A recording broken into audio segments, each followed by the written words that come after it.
진공은 보통 압력이 낮은 상태를 의미하기 때문에 진공에 대해 알기 위해서는 먼저 압력의 의미부터 살펴볼 필요가 있습니다.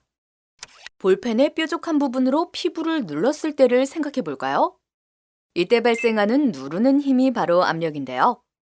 이처럼 압력은 단위 면적당 작용하는 힘으로 물체의 표면에 대하여 단위 면적의 수직 방향으로 가해지는 힘의 크기를 의미합니다. 따라서 압력이 같아도 힘이 다를 수 있고 힘이 같아도 압력이 다를 수 있죠.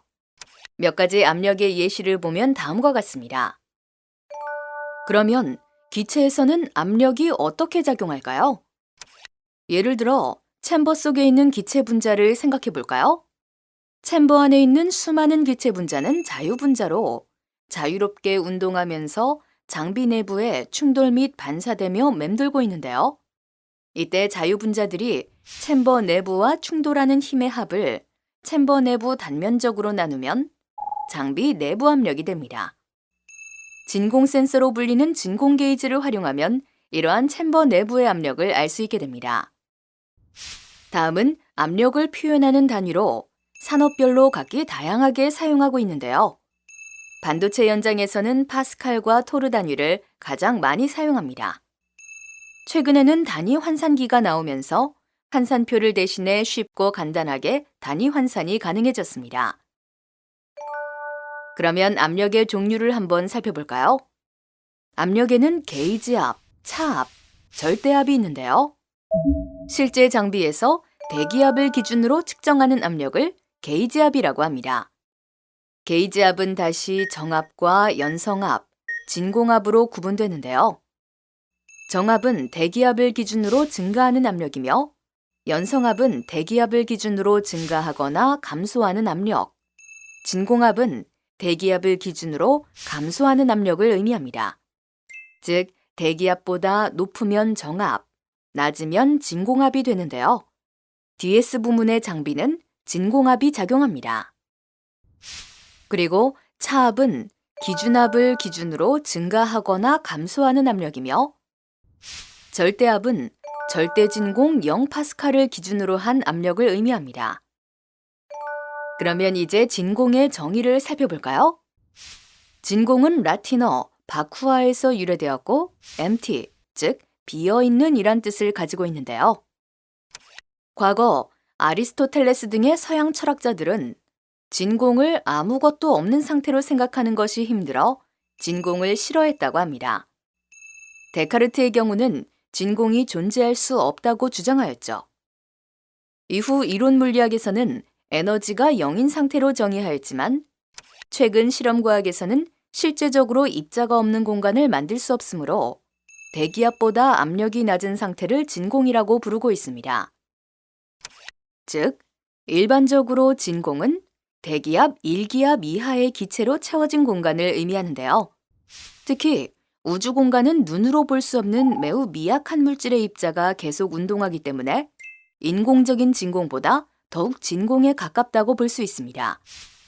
가장 이상적인 진공은 아무런 기체나 물질들이 존재하지 않는 상태입니다. 이때의 압력은 0토르가 되겠죠. 다음은 진공의 역사를 나타낸 표입니다. 1874년에 맥러드 진공계가 등장한 이후부터 가장 최근에 크라이오 펌프가 개발되기까지 그리 오랜 역사는 아니지만 진공 기술은 전쟁 과정을 통해서 비약적으로 발전해 왔는데요. 이러한 과정을 거쳐 발전한 진공 기술은 반도체는 물론이며 현재 사용하지 않는 산업 분야를 찾기 힘들 정도로 대부분의 산업에서 이용되고 있습니다. 우리가 일상생활에서 사용하고 있는 진공 청소기를 비롯해 보온병, 차량에 부착하는 거치대, 부항기기에도 진공 기술이 숨어 있죠.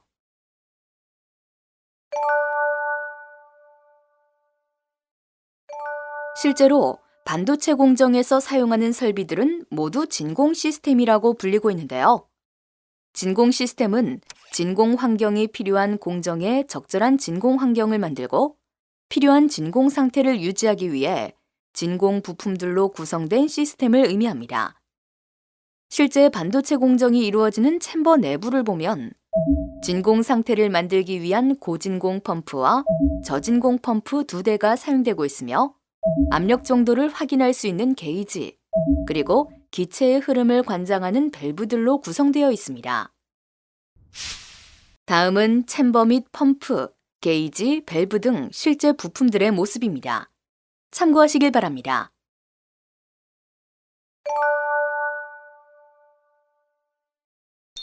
그러면 진공 시스템의 핵심 부품인 진공 펌프에 대해 살펴볼까요? 진공 펌프는 크게 기체 수송식과 기체 흡착식으로 구분되는데요. 기체 수송식은 챔버에서 기체를 가져와서 펌프 밖으로 배출하는 방식입니다. 이때 밖으로 기체를 배출하기 위해서는 압축을 통해 압력을 높여야 합니다. 기체는 압력이 높은 곳에서 낮은 곳으로 이동하기 때문이죠. 따라서 펌프 내부의 압력을 높여주면 기체는 자연스럽게 펌프 밖으로 나가게 됩니다. 기체 흡착식은 챔버에서 나오는 기체를 펌프 내부에 가두는 방식입니다. 챔버에서 기체가 나왔기 때문에 챔버의 압력은 내려갑니다. 다음은 진공 펌프의 종류를 나타낸 것인데요. 기체 수송식의 대표적인 펌프로는 현업에서 가장 많이 사용하는 드라이 펌프와 터보 분자 펌프가 있습니다. 둘 다 대표적인 저진공 펌프이죠.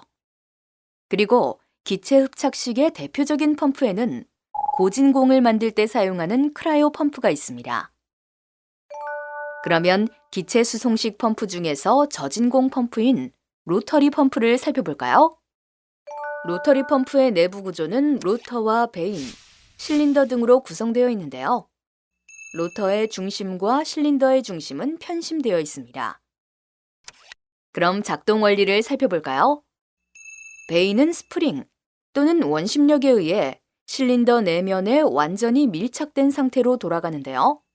이때 베인과 베인 사이에 공간이 생기게 되며 이 공간은 로터의 회전에 따라 용적이 달라집니다.